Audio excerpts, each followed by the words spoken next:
इसलिए आज जब हम एआई के फ्यूचर पर चर्चा कर रहे हैं तो हमें ग्लोबल साउथ की आकांक्षाओं और प्राथमिकताओं को भी एआई गवर्नेंस के केंद्र में रखना होगा।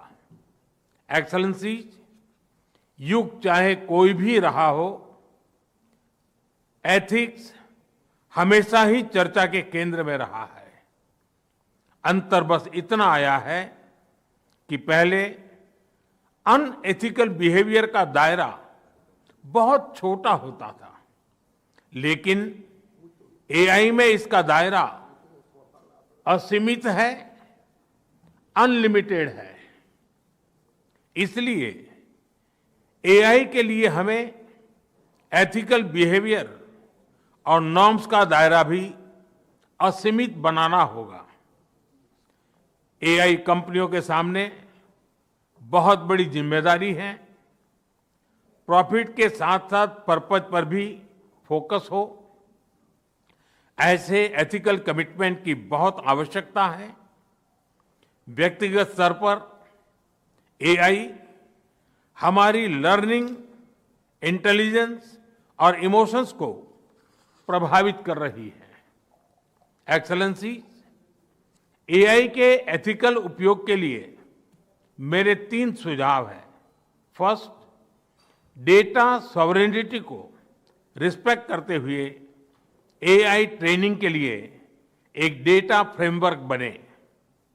जैसे एआई में कहा जाता है, गार्बेज इन, गार्बेज आउट। अगर डेटा सुरक्षित, संतुलित, विश्वसनीय नहीं होगा तो आउटपुट भी भरोसेमंद नहीं होगा। इसलिए ग्लोबल ट्रस्टेड डेटा फ्रेमवर्क जरूरी है।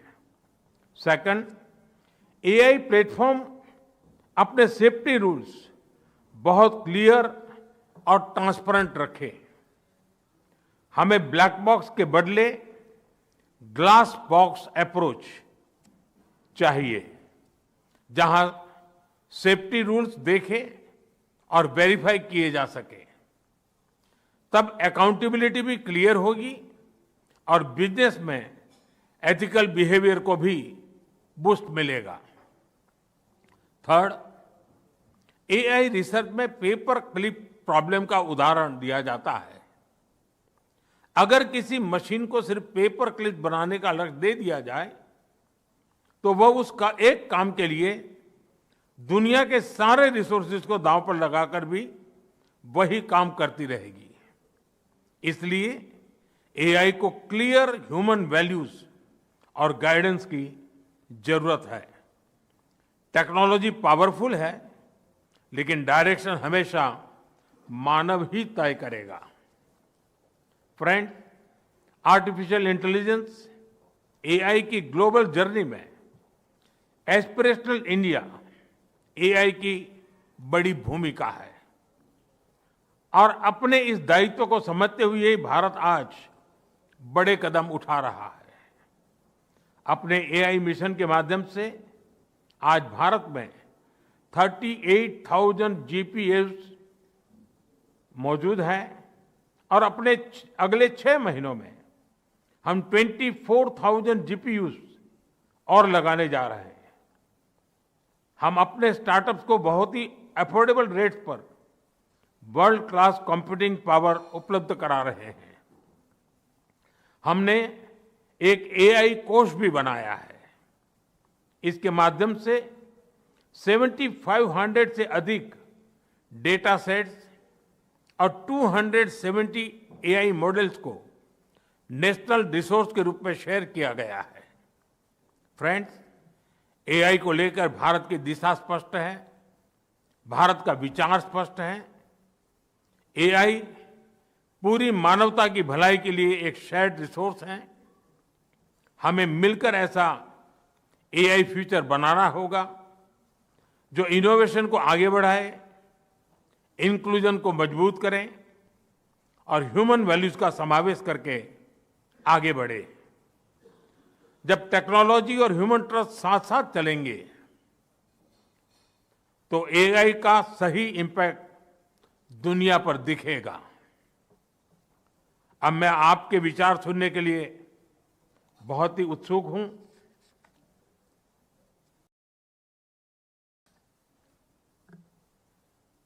एक्सेलेंसीज, अब मैं ब्राजील के राष्ट्रपति हिज एक्सेलेंसी प्रेसिडेंट लूला को उनके रिमार्क्स के लिए आमंत्रित करता हूं।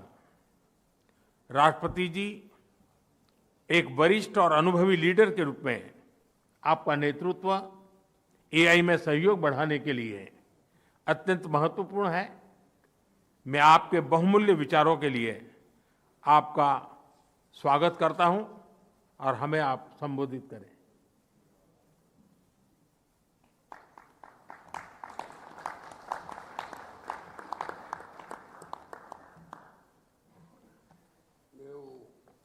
Caro amigo Narendra Modi, primeiro-ministro da Índia.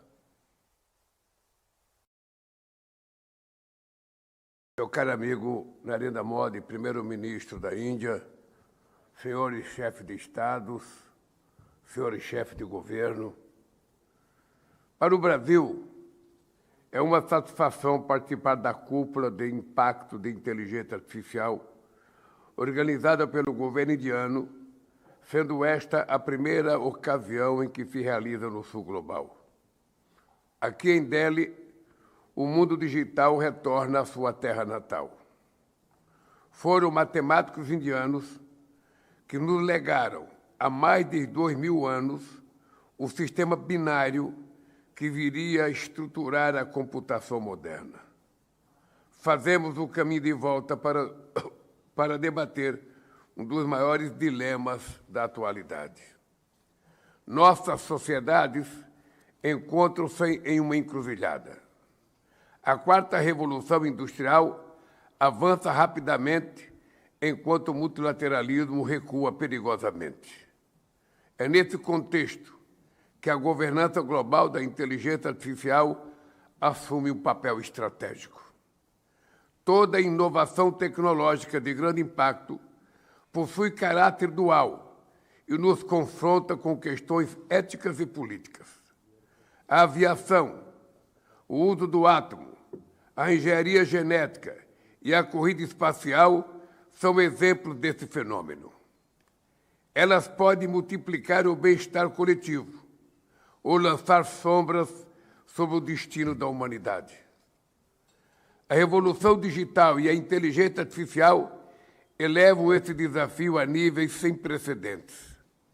Elas impactam positivamente a produtividade industrial, os serviços públicos, a medicina, a segurança alimentar e energética e a forma como conectamos uns com os outros. Mas também podem fomentar práticas extremamente nefastas, como o emprego de armas autônomas, discurso de ódio, desinformação, pornografia infantil, feminicídio, violência contra mulheres e meninas e precarização do trabalho. Conteúdos falsos manipulados por inteligência artificial distorcem processos eleitorais e põem em risco a democracia. Os algoritmos não são apenas aplicações de códigos matemáticos que sustentam o mundo digital. São parte de uma complexa estrutura de poder. Sem ação coletiva, a inteligência artificial aprofundará desigualdades históricas. Capacidades computacionais, infraestrutura e capital permanecem excessivamente concentrados em poucos países e empresas. Os dados gerados por nossos cidadãos, empresas e organismos públicos estão sendo apropriados por poucos conglomerados sem contrapartida equivalente em geração de valor e renda em nossos territórios. Segundo a União Internacional de Telecomunicações, 2 bilhões e 600 milhões de pessoas estão desconectadas do universo digital. As estimativas mostram que em 2030 ainda teremos 660 milhões de pessoas sem eletricidade. Quando poucos controlam os algoritmos e as infraestruturas digitais, não estamos falando de inovação, mas de dominação.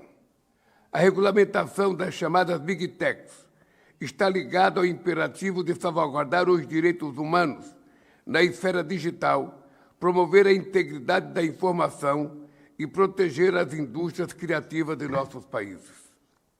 O modelo atual de negócio dessas empresas depende da exploração de dados pessoais, da renúncia do direito à privacidade e da monetização de conteúdos chamativos que amplificam radicalização política. O regime de governança dessas tecnologias definirá quem participa, quem é explorado e quem ficará à margem desse processo. Colocar o ser humano no centro das nossas decisões é tarefa urgente. O Congresso brasileiro discute uma política de atração de investimentos em centro de dados e um marco regulatório de inteligência artificial. O Brasil lançou em 2025 o Plano Brasileiro de Inteligência Artificial. Esse plano expressa nosso compromisso com a melhoria da qualidade de vida das pessoas através de serviços públicos mais ágeis e maior estímulo à geração de emprego e renda. Este foi o paradigma da declaração sobre inteligência artificial que aprovamos na cúpula dos BRICS no Rio de Janeiro no ano passado. Essa é a postura que o Brasil adota no diálogo com outros parceiros e fóruns. Participamos da iniciativa da China sobre a criação de uma organização internacional para a cooperação em inteligência artificial, com foco nos países em desenvolvimento. Dialogamos com a parceria global em inteligência artificial que nasceu no G7. Mas nenhum desses fóruns substitui a universalidade das Nações Unidas para uma governança internacional da inteligência artificial que seja multilateral, inclusiva e orientada ao desenvolvimento. O Pacto Digital Global que aprovamos em Nova York em setembro de 2024 estabeleceu um mecanismo crucial. O painel científico internacional independente sobre inteligência artificial é o primeiro órgão científico global sobre o tema e reúne especialistas, fatos e evidências em suas manifestações. O Brasil defende uma governança que reconheça a diversidade de trajetórias nacionais e garanta que a inteligência artificial fortaleça a democracia, a coesão social e a soberania dos países. Senhoras e senhores, a Índia, ao longo de sua história, legou à humanidade contribuições fecundas e extraordinárias em diversos campos do conhecimento, nas artes, na ciência e na filosofia. Uma herança que traz à luz grandes dilemas éticos sobre a justiça, a diversidade, a inclusão e a resiliência. Esse patrimônio é um poderoso referencial na busca por respostas aos desafios que a inteligência artificial impõe às sociedades contemporâneas. Muito obrigado.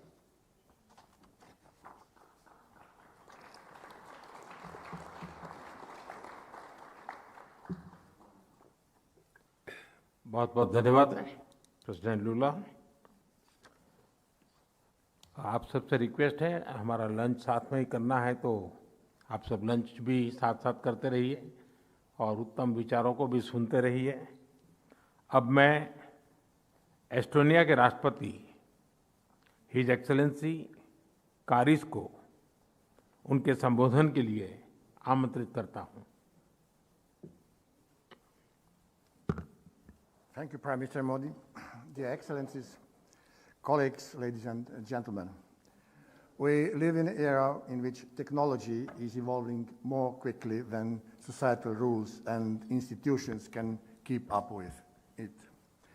Estonia's vision is to become one of the world's leading AI-powered state in coming decade. To support this ambition, the government has launched the Eesti.ai program, a national initiative to systematically apply AI across the economy and the public sector. Our goal is clear: to boost productivity, increase the value of work, and secure Estonia's long-term competitiveness despite demographic constraints. Importantly, this is not a project for technologists, but a societal and economic strategy of transformation. In the agentic era, AI must serve people, not the other way around. This means transparent data use, people's control over their data, and the ability to question AI-driven decisions. At the same time, Estonia is investing in the next generation through the AI Leap initiative, a public-private partnership that provides students and teachers nationwide with access to advanced AI tools, training and learning frameworks. By equipping citizens with AI literacy, critical thinking and creativity, we will strengthen both our innovation ecosystem and our open society. For Estonia, it is not a question of whether to use AI. The question is how to do so in a way that bolsters people's freedoms, the level of trust, and legal certainty. In the AI era, digital sovereignty has become part of 21st century's national security. That means not just physical infrastructure, but computing power, secure data management, and autonomous solutions. Small countries are unable to compete with large ones in terms of capital and computing power. We can, however, compete on trust, transparency, and values-based governance. Estonia's goal is to become a global testing ground for responsible AI, one in which technology and the legal space develop in tandem and where innovation is tested in actual society while protecting people's interests. Ladies and gentlemen, at the end of last year, the United Nations General Assembly established a global dialogue on AI governance as an inclusive platform within the UN for states and stakeholders to address the pressing AI challenges facing humanity. Estonia is honored to co-facilitate this process together with El Salvador, and we are committed to carrying out this responsibility with great dedication. The success of the AI era will not be measured in growth in productivity or the number of automated processes, but more importantly, by whether people feel safe, included, and empowered. To continue these conversations, Estonia will be hosting the Tallinn Digital Summit on 5th and 6th of November, focusing on resilience of AI-driven societies. Thank you very much for your attention.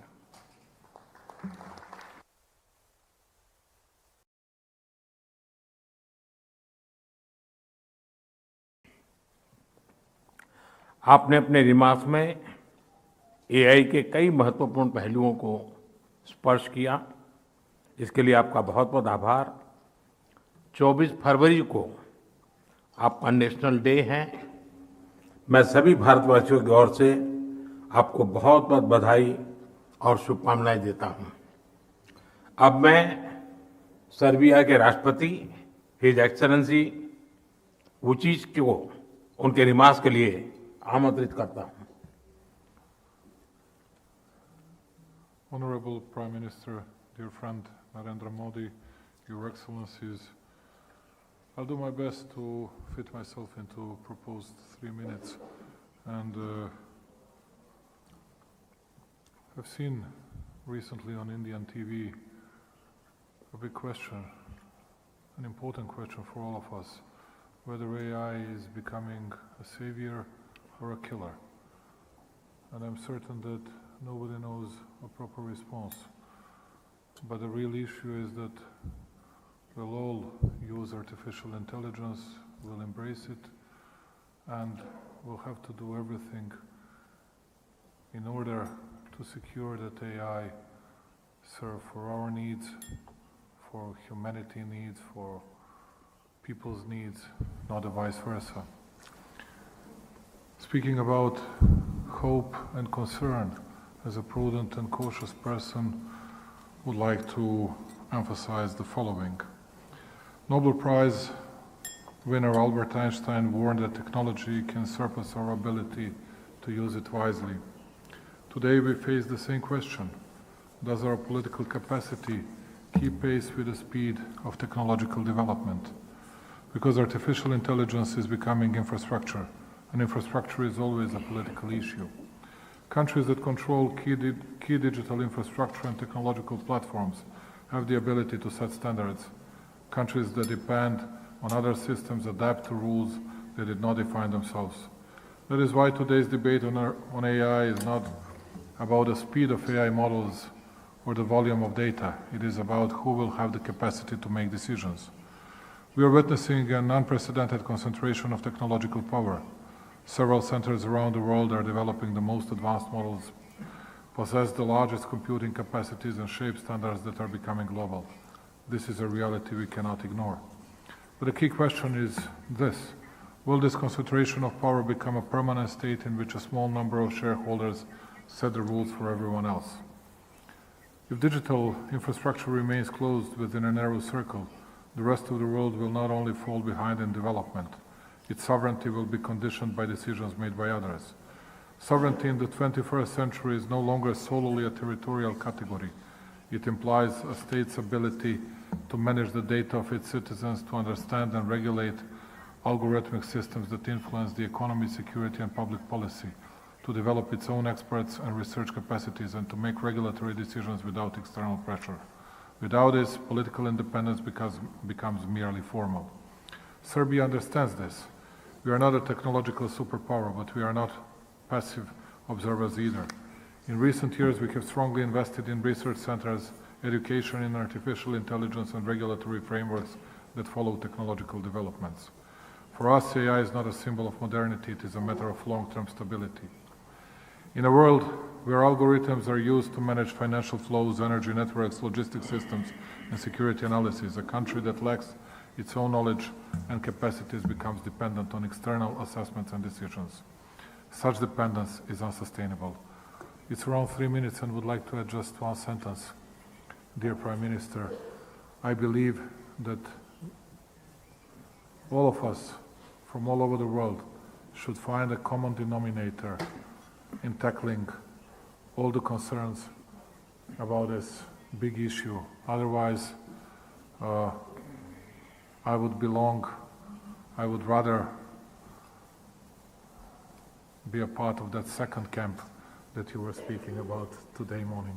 Thank you once again for your great hospitality and wish you good work. Thanks a lot.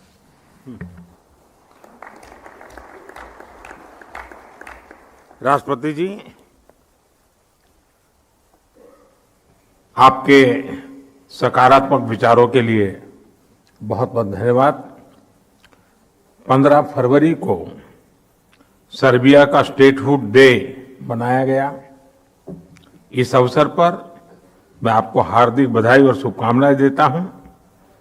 अब मैं Slovakia के राष्ट्रपति his excellency Pellegrini को उनके संबोधन के लिए आमंत्रित करता हूं।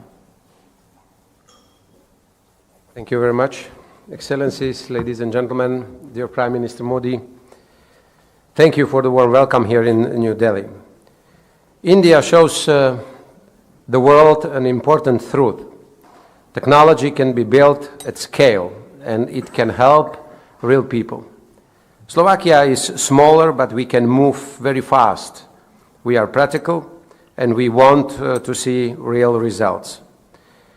Today, artificial intelligence is not just about code. It is about power. It is about trust, and it is about human dignity. Let me be direct. I have 3 key points to share with you. First, AI must not stay in the hands of few. AI must not belong only to a handful of corporations or a small elite. If it does, people will feel left behind and trust will fall. So democratizing AI is not a slogan. It means access to skills, access to tools, and fair conditions for innovation for all. AI should help a nurse, a teacher, and a small business owner, not only the biggest players. This is why this summit matters. It brings together heads of state, ministers, teachers, and global business leaders. It connects the speed of innovation with the trust of people. Slovakia wants to bring a practical approach to this work, less promises and more delivery. And if we want delivery, we must talk about what truly drives AI: compute, data centers, energy. And this is my second point. Computing power is the new infrastructure. Let's speak honestly. AI needs compute, compute needs data centers, and data centers needs a lot of electricity. The International Energy Agency expects this demand to grow fast in this decade. In its base case, it could roughly double by 2030. So we must prepare for that. This is where Slovakia has a very strong position. We have low carbon, stable energy. Our energy mix is based primarily on nuclear power, over 60% out of our production, and the rest of hydropower. And there is another point, it is strategic.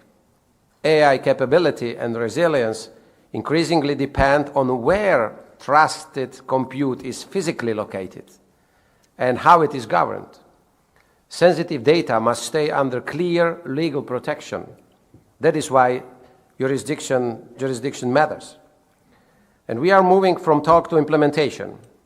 Work on AI Factory project in Slovakia, built on the newest generation of GPU chips, is progressing very fast, and we want to make it real very soon in this year.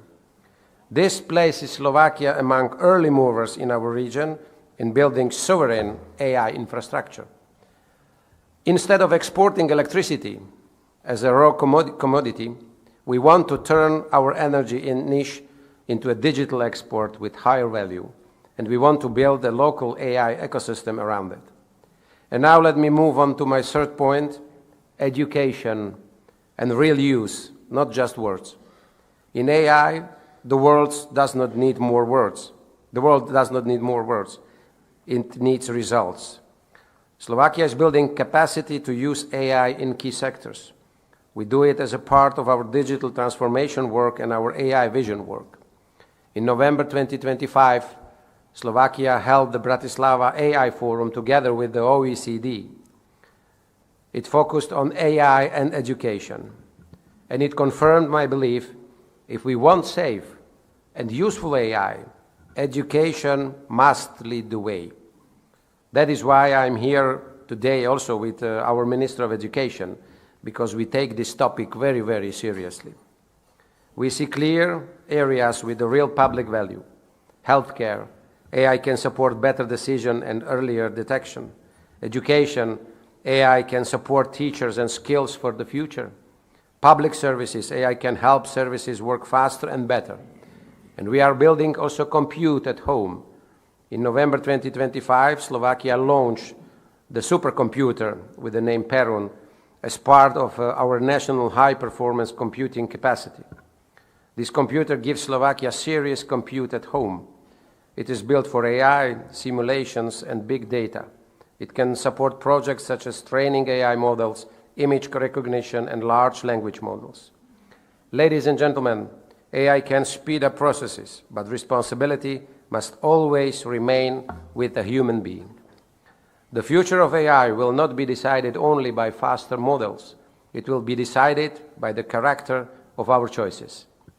Slovakia's offer is very simple: low carbon energy, growing compute infrastructure, and the focus on trust and responsibility. Let us work together, governments, businesses, and researchers, and human-centered AI that people can trust. And let us measure success not in teraflops, but in lives improved. Thank you very much. राष्ट्रपति जी, आपके विचारों के लिए आपका बहुत बहुत आभार। अब मैं श्रीलंका के राष्ट्रपति हिज एक्सेलेंसी दिशा नायक को उनके संबोधन के लिए आमंत्रित करता हूं। ගරු ඉන්දියානු අග්‍රාමාත්‍යතුමනි, සියලු ගරු රාජ්‍ය නායක නායිකාවනි, සම්භාවනීය අමුත්තනි, කෘතිම බුද්ධිය විසින් ආර්ථිකයන් රාජ්‍ය පාලන පද්ධති හා සමාජයන් වෙනස් කරමින් පවතින මේ සුවිශේෂී මොහොතේ නවදිල්ලියේදී ඔබ සමග එක්වීමට ලැබීම මට මහත් ගෞරවයක්. AI තාක්ෂණයේ පසුගිය සියවස්වල කාර්මිකකරණ විසින් ඇති කළ ආකාරයටම ජාතික වර්ධන ගමන් මඟ කෙරෙහි දැවැන්ත බලපෑමක් ඇති කරන පරිවර්තනීය බලවේගයක්. නමුත් AI තාක්ෂණයෙන් සවිමත් රටවල් සහ එවැනි හැකියාව නොමැති රටවල් අතර වැඩිවීමෙන් පවතින පරතරය බොහෝ රටවල් ඩිජිටල් ආර්ථිකයෙන් වියුක්ත කිරීමේ බරපතල අවදානම් නිර්මාණය කරනවා. මේ ආකාරයට පසුබසින රටවල් ගෝලීය වර්ධනයෙන් සහ නව ආර්ථික අවස්ථාවලින් තවදුරටත් විවිධ අතුරු බලපෑම්වලට ලක්විය හැකියි. එමගින් අපි අපේක්ෂා කරන සියලු දෙනා ඇතුළත් සාධාරණ සහ තිරසාර සංවර්ධන අරමුණුද අවදානමට ලක් වෙනවා. බොහෝ නැගී එන ආර්ථිකයන් මෙන්ම ශ්‍රී ලංකාවත් AI සම්පූර්ණ ලෙස භාවිතා කිරීමට අවශ්‍ය යටිතල පහසුකම් තවමත් සම්පූර්ණ කරගෙන නැහැ. ඒ නිසා නිසි අභිප්‍රාය සහ දැක්ම සමගින් අප විශ්වාසකින් හා නොපැකිලිව ක්‍රියා කළ යුතු තීරණාත්මක මොහොතක් එළඹිලා තිබෙනවා. තරුණ තාක්ෂණික දැනුමින් සන්නද්ධ මානව සම්පතක් ශ්‍රී ලංකාව සතු තිබෙනවා. ඒ වගේම අපට ශක්තිමත් නීතිමය පද්ධතියක් සහ ජාත්‍යන්තර හවුල්කාරීත්වයක් සමග බැඳුණු ආර්ථික සංස්කෘතියක්ද තිබෙනවා. අපි පෞද්ගලික දත්ත ආරක්ෂණය සහ සයිබර් ආරක්ෂණය පිළිබඳ නීතිමය රාමු නවීකරණය කරමින් ඩිජිටල් පොදු යටිතල පහසුකම් සඳහා අඛණ්ඩව ආයෝජනය කරමින් නවෝත්පාදන දිරිමත් කරන මහජන විශ්වාසය රැකගත හැකි ආයතන ශක්තිමත් කරමින් සිටිනවා. ලෝකයේ අද AI තාක්ෂණයේ අභිප්‍රායන් අයිතිවාසිකම් සහ ආරක්ෂාව පිළිබඳ විවාද කරමින් සිටිනවා. එහෙත් මෙහිදී මෙතෙක් මගහැරී ගිය තීරණාත්මක පැතිකඩක් පෙන්වා දීමට කැමැතියි. එනම් සංස්කෘතික ගැළපීමයි. මානව සංහතියේ සංස්කෘතික වටිනාකම් සහ හැකියාවන් තවදුරටත් ප්‍රවර්ධනයට මේ තාක්ෂණයන් ඉවහල් කරගත යුතුයි. ලෝක මට්ටමේ AI තාක්ෂණය භාෂා සහ මතවාදයන් කීපයකට පමණ සීමා වුණොත් අපගේ අනන්‍ය වූ සංස්කෘතික විවිධත්වයේ ගිලී යාමේ අවදානමක් පවතිනවා. ශ්‍රී ලංකාව සහ ඉන්දියාව වැනි රටවල් වලට තම භාෂාවන් සහ සංස්කෘතිය යනු ගෞරවයේ මෙන්ම විශ්වාසයේ පදනමයි. මෙවැනි සංස්කෘතික ගැළපීමක් සාක්ෂාත් කර ගැනීම සඳහා පුළුල් අන්තර්ග්‍රහණය සහ සංරක්ෂණය සිදුවීම අවශ්‍යයි. මේදී අපගේ දේශීය භාෂා සහ සංස්කෘතික දැනුම ඩිජිටල්කරණය කර ඒවා කෘත්‍රිම බුද්ධිපත්ති තුළට බද්ධ කළ යුතුයි. එමෙන්ම ආරක්ෂාව සහ සුරක්ෂිතතාව පිළිබඳව උපරිම අවධානය යොමු වීම වැදගත්. අපගේ සංස්කෘතික වටිනාකම් වලට AI මගින් සිදුවන අහිතකර බලපෑම් වලින් ආරක්ෂා වීමේ පද්ධති ස්ථාපිත කළ යුතු වෙනවා. අපගේ දැක්ම හුදකලා සාර්ථකත්වයක් අත්පත් කර ගැනීම නොවේ. ඒකාබද්ධ වීමයි. AI යටතල පහසුකම් අපි දකින්නේ ආර්ථික සංස්කෘත සහයෝගීතාවයේ ඊළඟ මායිම ලෙසයි. එම නිසා ශ්‍රී ලංකාව කලාපීය සහභාගීතාවයක් යෝජනා කරනවා. මෙහිදී එය අඩු වියදමින් ලබාගත හැකි මධ්‍යගත පාලනික යුත් භාෂා දත්ත කට්ටල පොදු වැගීම් ක්‍රම සහ ආරක්ෂක මෙවලම් මෙන්ම ඒකාබද්ධ ධාරිතා සංවර්ධනය සහ යන මූලික කරුණු හතර මත පදනම් වීම ඉතා වැදගත්. මේ ප්‍රයත්නය මගින් AI ප්‍රතිලාභ වෙත අප සැමට පුළුල් සහ සාධාරණ ලෙස ප්‍රවේශ විය හැකි බව මාගේ විශ්වාසයයි. මේ තත්ත්වය තුළ ශ්‍රී ලංකාව ජාතික මෙන්ම කලාපීය මට්ටමේ අවශ්‍යතාවද සපුරාලිය හැකි AI හැකියාවන්ගේ යුත් දත්ත යටිතල පහසුකම් සංවර්ධනය කිරීම පිළිබඳව ගවේෂණය කරමින් සිටිනවා. ඩිජිටල් පොදු යටිතල පහසුකම් සහ තාක්ෂණික කුසලතා පිළිබඳව ගෝලීය නායකත්වයන් අත්පත් කරගන්නමින් සිටින ඉන්දියාව සහ නිකුත් රාජ්‍යයන් සමග සමීප කටයුතු කරමින් තිරසාර ආරක්ෂිත සහ අනාගතයට සූදානම් කලාපීය AI දත්ත මධ්‍යස්ථාන ධාරිතාවන් ස්ථාපිත කිරීමට ශ්‍රී ලංකාවට විශාල විභවයක් තිබෙනවා. ගරු සම්භාවනීය අමුත්තනි, කිසිදු රටකට AI සඳහා සූදානම් අනාගතයක් තනිව ගොඩනගාගත නොහැකි බව අපගේ වැටහීමයි. ලෝකය හා මෙම කලාපයේ රාජ්‍යයන්ගේ අදහස් රැසක් සැලකිල්ලට ගනිමින් අප විසින් නවදිල්ලියේදී එකඟ වන ඒකාබද්ධ ප්‍රකාශයේ මෙම සහයෝගිතාවේ වැදගත්කම ඉස්මතු කර තිබීම සතුටට කරුණක්. ඒ නිසා කිසියෙකු අත් නොහැරෙනසේ සහ ආචාර ධර්ම මූලික කරගත් කෘත්‍රිම බුද්ධිය පිළිබඳව පොදු වටිනාකම් බෙදා ගනිමින් අන්‍යෝන්‍ය වශයෙන් ඉගෙන ගැනීමට සහ හවුල්ව ඉදිරියට යාමට ශ්‍රී ලංකාව සූදානම් වේවින් ස්තුතියි.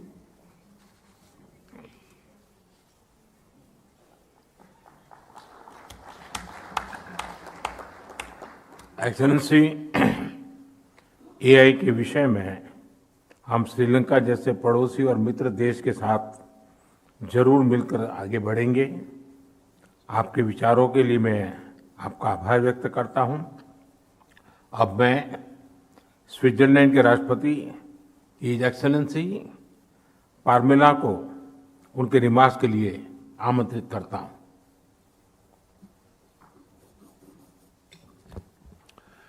Prime Minister, Excellencies, ladies and gentlemen, Namaskar. Thank you for inviting me to this important summit. It is an honor to be here in India at this pivotal moment for global AI governance. I want to express my gratitude to the government of India for hosting this landmark event and for bringing together such a diverse and distinguished group of leaders, innovators, researchers and civil society representatives from around the world. Your commitment to inclusive dialogue and multilateral cooperation sets a powerful example for all of us. What makes artificial intelligence revolutionary is not just the speed of its development in learning, processing data, and supporting decisions. What makes it extraordinary is how directly it influences our daily lives, in business, in government, in research. When we use AI wisely, it can lead to more innovation, more inclusion, and greater prosperity for all. India and Switzerland are natural partners. Both recognize that responsible AI does not hinder innovation, it enables it. Both value inclusion as a source of legitimacy. Together, we are building a bridge between ambition and implementation, between global innovation and global accountability. When civil society, tech firms, academic institutions, and communities contribute to shaping AI policy, the resulting systems are more robust, more equitable, and ultimately more trustworthy. And for this ambition, International Geneva plays a key role. Nowhere else do so many international organizations, research institutes, tech companies, and think tanks meet. This network, diplomacy, technology, science is a major strength of Switzerland. While countries take turns hosting the summit, the conversation needs a steady anchor, a place where knowledge can accumulate. Geneva plays that role today, as a global hub where diplomacy meets innovation and where humanitarian, legal, scientific, and economic institutions work side by side. It offers an environment where AI governance can mature over time.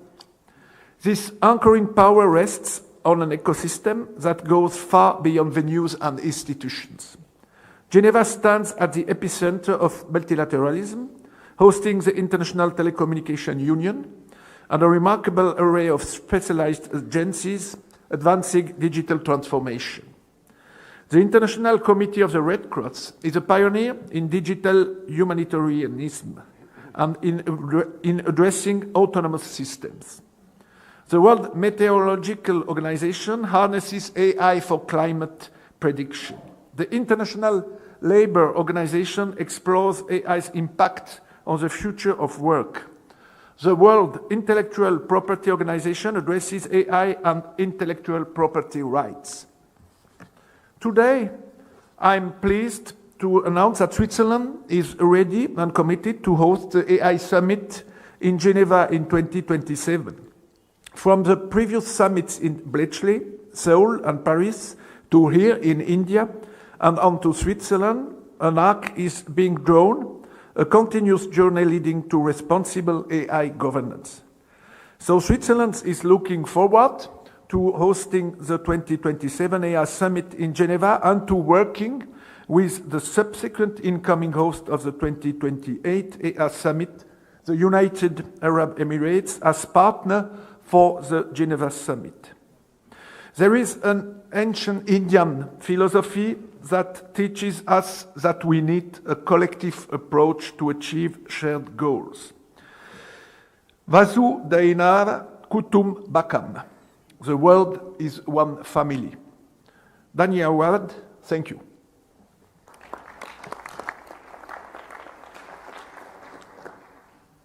राष्ट्रपति जी, आपके उम्दा विचारों के लिए बहुत बहुत धन्यवाद और हम सबको निमंत्रण देने के लिए भी मैं आपका बहुत बहुत आभारी हूं। अब मैं लिक्टेनस्टाइन के hereditary prince his serene highness prince Alois को उनके संबोधन के लिए निमंत्रित करता हूं। Dear Prime Minister Modi, I also want to thank you very much for hosting and organizing this most important summit. Excellencies, artificial intelligence is one of the defining technological developments of our time.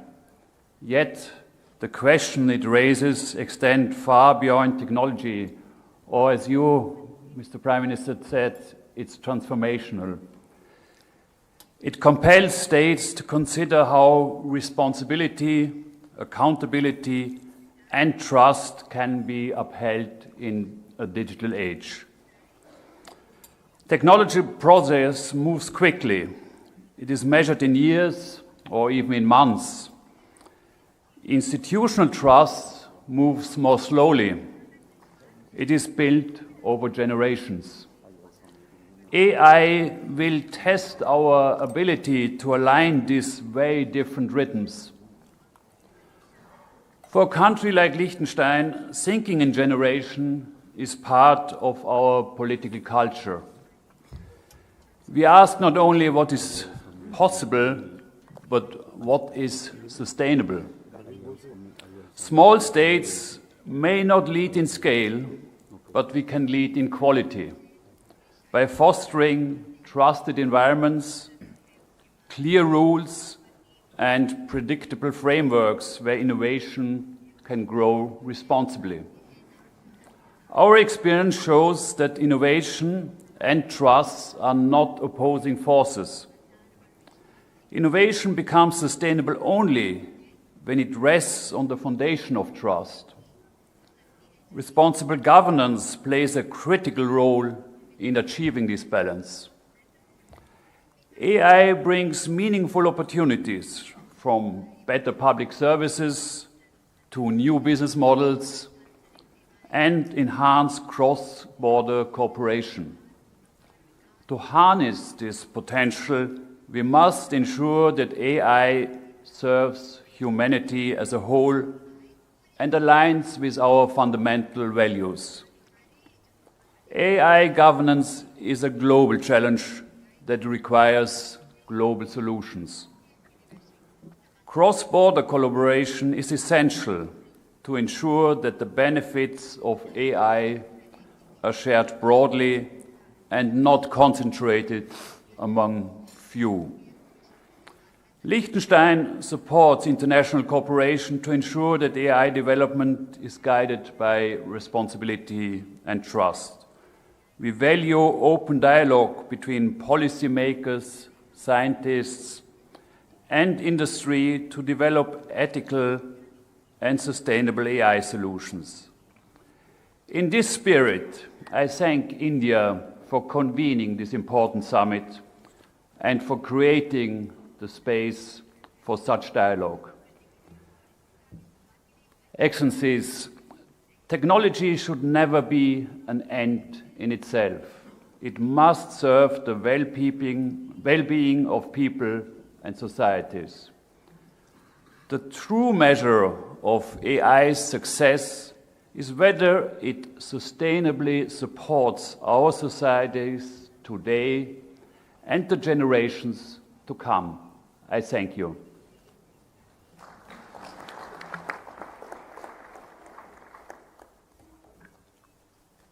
Your Serene Highness, आपके बहुमूल्य शब्दों के लिए हार्दिक धन्यवाद। अब मैं भूटान के प्रधानमंत्री हिज एक्सेलेंसी शेरिंग तोब्गे को उनके वक्तव्य के लिए आमंत्रित करता हूं।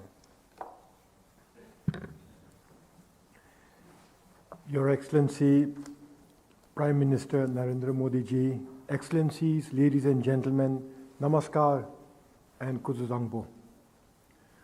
More than 3,000 years ago, India's sages articulated profound insight on the nature of knowledge. We saw a glimpse of it in the Gyan Bharatam exhibition. In chapter 1, section 1, verse 4 of the Mundaka Upanishad, for instance, these sages declared, Dve vidde vedittave iti hasma yada brahma vido vadanti para chaiva aparacha. Those who know ultimate reality say that there are two kinds of knowledge to be known, paravidya and aparavidya, that is higher knowledge and lower knowledge. Lower knowledge, aparavidya, is a mastery of skills, systems, and techniques. Higher knowledge, paravidya, is wisdom, understanding meaning, responsibility, and purpose. This distinction has always been important, but today it is critical. We live in a time where artificial intelligence is advancing at breakneck speed. AI can analyze enormous amounts of data. It can identify patterns that we cannot see. It can take decisions at scale and at a speed that no human can match. This is the triumph of aparavidya, technical assistance, technical excellence. But whether AI benefits humanity or not will depend entirely on paravidya, on wisdom. So perhaps the most important question of our time is not how intelligent our machines will become, but whether we will remain wise enough to guide them. If wisdom does not guide innovation, technology can deepen inequality, spread misinformation, and move faster than governance can respond. It can cause destruction. So we must heed the wisdom of the clairvoyant mantra drashtas. We must balance paravidya with aparavidya. And where better to reflect on this balance than here in India, the birthplace of this profound insight? And who better to help lead this conversation than Your Excellency, Prime Minister Narendra Modi ji, my elder brother, a spiritual master whose leadership reflects the confidence of a civilization rooted in ancient wisdom. This is why Bhutan is proud to walk alongside India as you shape the future of a responsible and inclusive AI. In this shared journey, we have many opportunities for collaboration. Allow me very quickly to highlight two areas that may be especially relevant. The first one is energy. Artificial intelligence requires enormous computational capacity, which in turn requires unprecedented amounts of energy. Bhutan's hydropower has long been a symbol of partnership between our two countries, India and Bhutan. We are deeply grateful to the government of India for decades of steadfast cooperation built on trust and mutual benefit. Today, we see new possibilities as we expand our renewable energy portfolio by including partnerships with leading Indian companies such as Tata Power and Adani Power. but we have opportunities to welcome many more from India and beyond. Clean energy powers homes and industry. Now this clean, renewable energy is poised to drive the next generation of digital infrastructure and AI innovation, not just in Bhutan, but in our region. The second area for collaboration is the Gelifu Mindfulness City, or GMC. Under the visionary leadership of His Majesty the King, and with the steadfast support of Prime Minister Narendra Modi ji, Bhutan has established the Gelifu Mindfulness City, a city as a hub for sustainable innovation and responsible enterprise. Powered by abundant, clean, renewable energy, GMC is designed to attract energy-intensive industries, including green data centers and AI research, enabling advanced technologies to scale on a foundation of clean, renewable power. It is our vision to create a space where compute capacity grows not at the expense of the planet, but in harmony with it, guided by environmental stewardship, ethical responsibility, and Bhutan's value-based development philosophy. This is AI with purpose, not AI without limits. A technological sanctuary where higher wisdom shapes technological capacity. My friends here, these are just two of the many areas where we can collaborate on responsible and inclusive AI.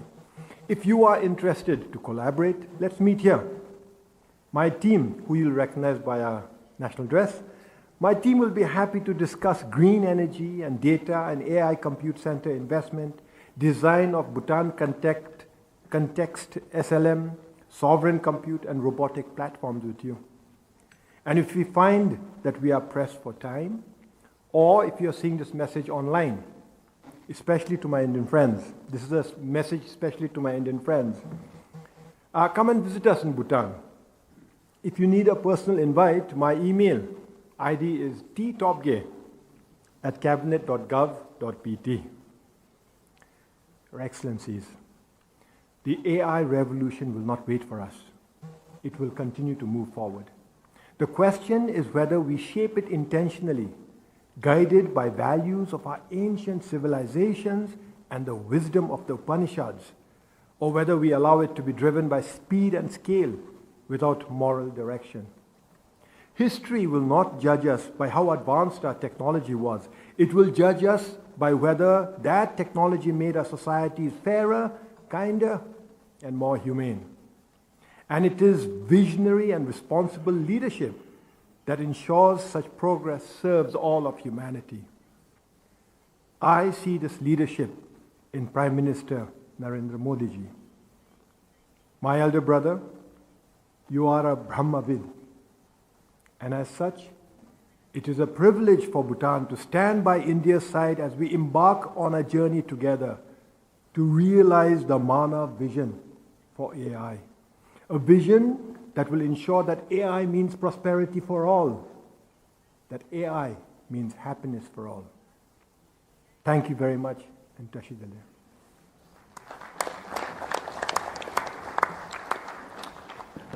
Excellency,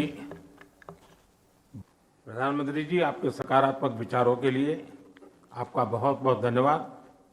अब मैं Greece के प्रधानमंत्री his excellency Mitsotakis को अपने विचार साझा करने के लिए आमंत्रित करता हूं।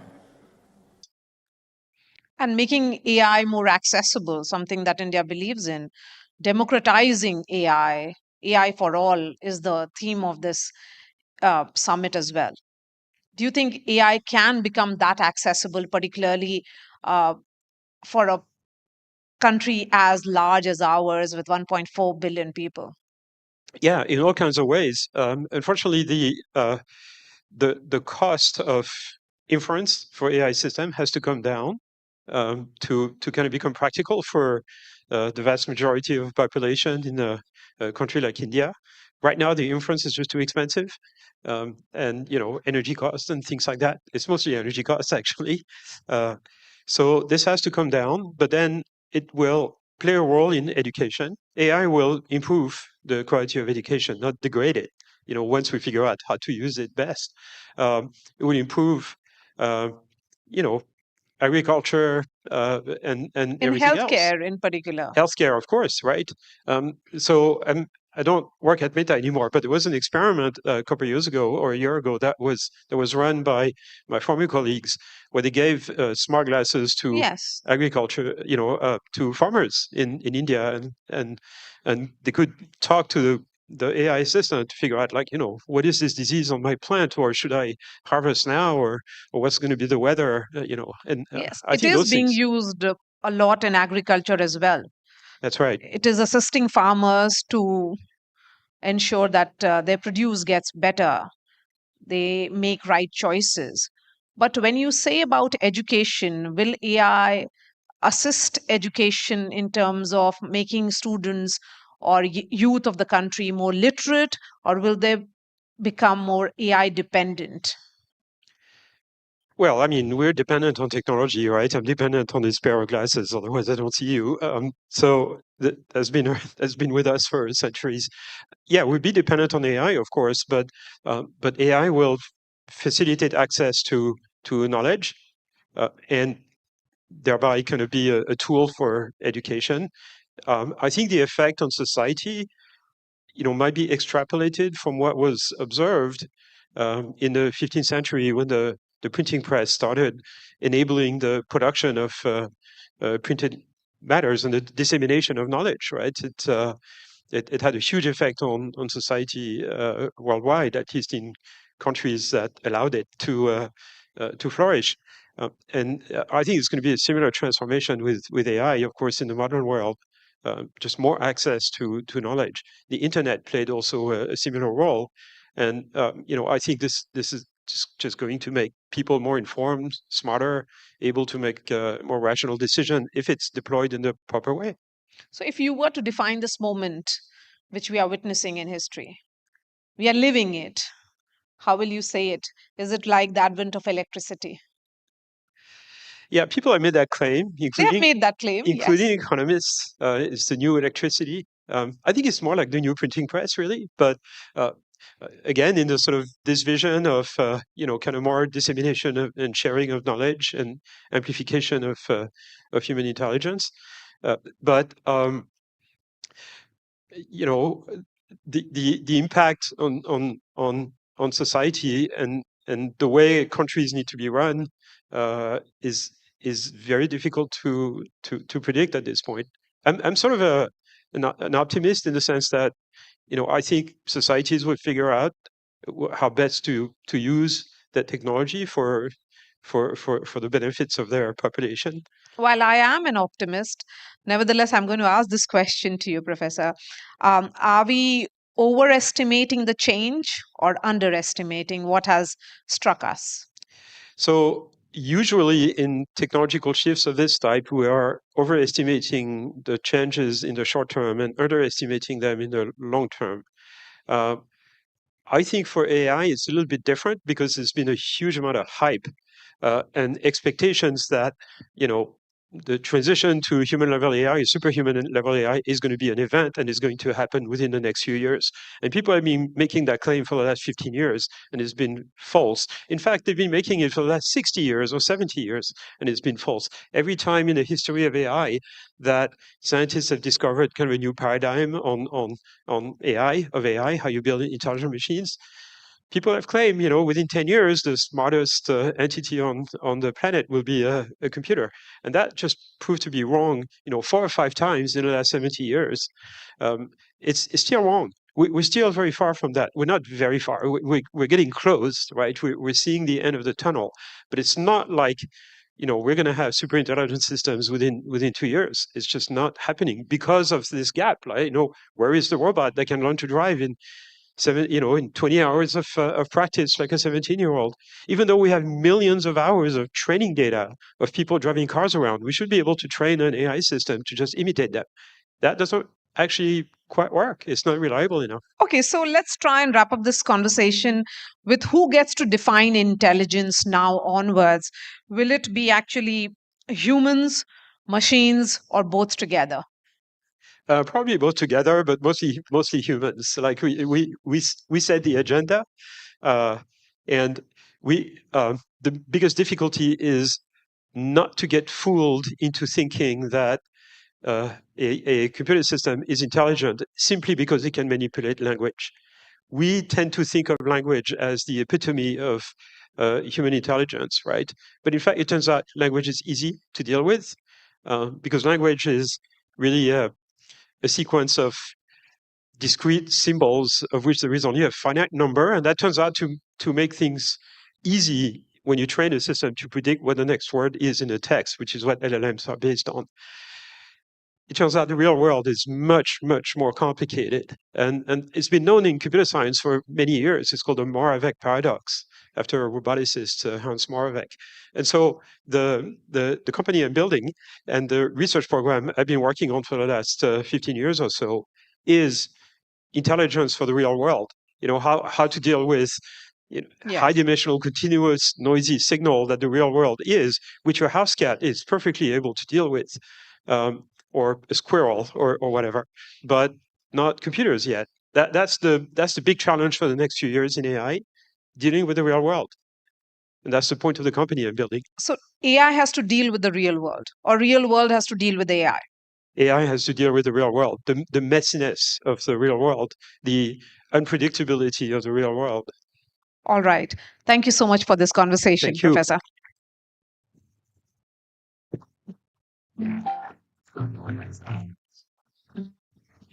Thank you, Mr. Yanlakun, for sharing your insights on artificial intelligence. And thanks, Maria, for moderating this conversation. Ladies and gentlemen, I would like to now welcome Mr. Ankur Vora. He's the President of Africa and India Offices and Chief Strategy Officer at the Gates Foundation. And well, talking about him, Ankur is a development economist by training, whose life trajectory was influenced by his parents' dedication to purpose and India's economic reform that lifted millions out of poverty. Ladies and gentlemen, please welcome Mr. Ankur Vora.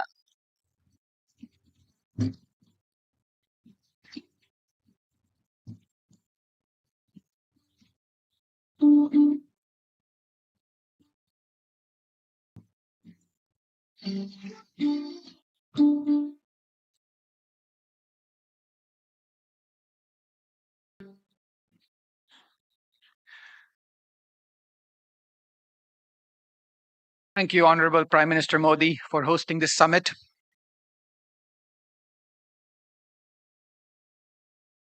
Is a person okay?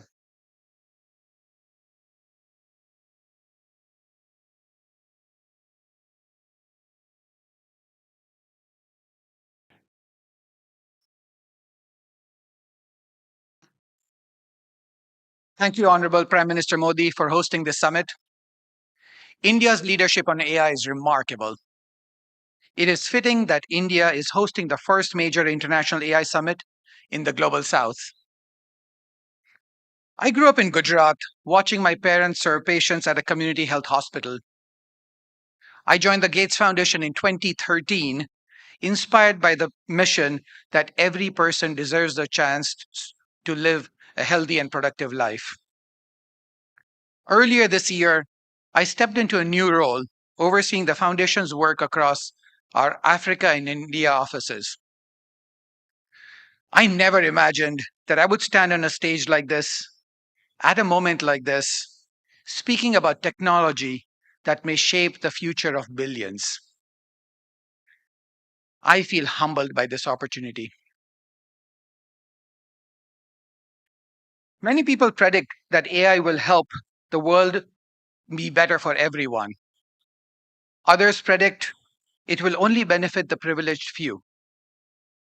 But the fact is, it's not a matter of prediction. It's a choice. Technologists can choose whether we use AI to take on the world's greatest challenges or just the most profitable ones. Policymakers can choose to build rules that ensure everyone benefits and not just a few. That means governance, safeguards, infrastructure built for inclusion. Here in India, leaders have already made that choice. India has built world-class digital public infrastructure like Aadhaar and UPI. This has improved the ease of living for billions.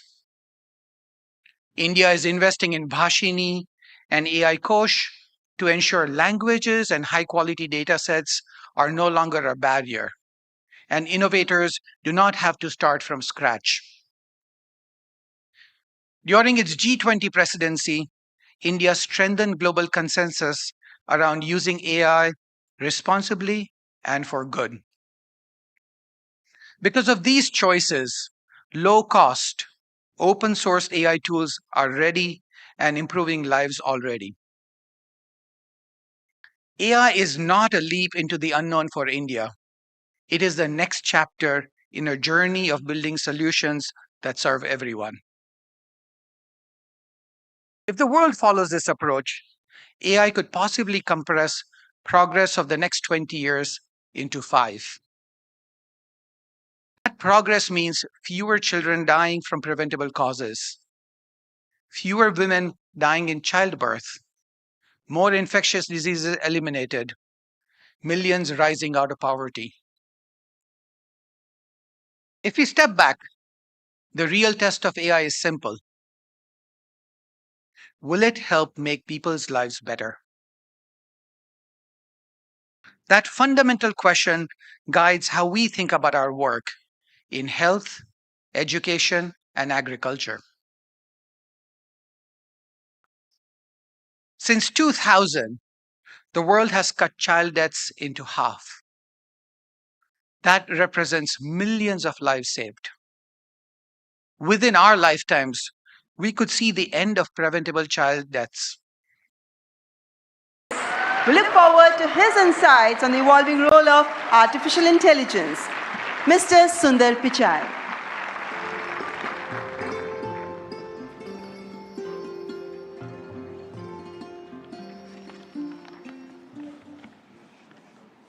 Namaste. Thank you, Prime Minister Modi and distinguished leaders. It's wonderful to be back in India. Every time I visit, I'm struck by the pace of change, and today is no different. Back when I was a student, I often took the Coromandel Express train from Chennai up to IIT Kharagpur. To get there, we passed through Visakhapatnam, Vizag. I remember it being a quiet and modest coastal city, brimming with potential. Now in that same city, Google is establishing a full-stack AI hub, part of our $15 billion infrastructure investment in India. When finished, this hub will house gigawatt-scale compute and a new international subsea cable gateway, bringing jobs and cutting-edge AI to people and businesses across India. Sitting on that train, I never imagined Vizag becoming a global AI hub. Just as I couldn't have imagined that one day I'd be spending time with teams figuring out how to put data centers into space. Or taking my parents for a fully autonomous car ride in San Francisco. Seeing a Waymo right through my 83-year-old dad's eyes, I saw the progress in a whole new light. Of course, he said he'd be more impressed if it worked on India's busy roads. Still working on that one, Dad. The progress shows what's possible when humanity dreams big. And no technology has me dreaming bigger than AI. It is the biggest platform shift of our lifetimes. We are on the cusp of hyper-progress and new discoveries that can help emerging economies leapfrog legacy gaps. But that outcome is neither guaranteed nor automatic.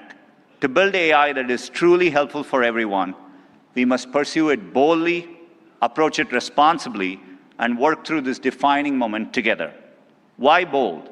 Because AI can improve billions of lives and solve some of the hardest problems in science. For 50 years, predicting protein structures was a grand challenge and a blind spot that stalled drug discovery. Demis Hassabis and his team at Google DeepMind asked an audacious question: how could we use AI to solve this? That question led